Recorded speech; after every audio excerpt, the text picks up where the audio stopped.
ગઈકાલ તારીખ 21/1/2025ના રોજ સવારે કલાક 11 થી 12ની વચ્ચે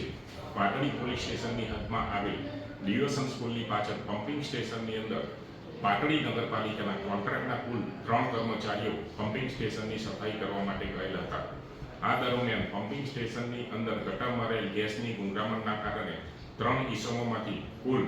2 ઈસમ ચિરાગભાઈ પાટડિયા તથા જયેશભાઈ પાટડિયા નાઓ અવસાન પામેલ અને આ કામે મદદમાં ગયેલ ચેતનભાઈ પાટડિયા હોય તેઓને થોડી ઈજા થયેલ અને સારવાર દરમિયાન તેઓને રજા આપવામાં આવેલ છે. આ બનાવ અનુસંધાને મરણ જનારના કુટુંબી કાકા બળદેવભાઈ પાટડિયાએ નગરપાલિકાના કોન્ટ્રાક્ટર સંજયભાઈ પટેલ રહે અમદાવાદ તથા ચીફ ઓફિસર મોસમ પટેલ અને સેનેટરી ઇન્સ્પેક્ટર હર્ષદભાઈ વિરુદ્ધમાં બીએનએસની કલમ 105, 125, 54 તથા એટ્રોસિટી એક્ટ મુજબ ફરિયાદ આપેલ છે, જેની આગળની તપાસ અમો ચલાવી રહેલ છે. આ તપાસ દરમિયાન બનાવવાળી જગ્યાનું પંચનામું કરવામાં આવેલ છે, તેમજ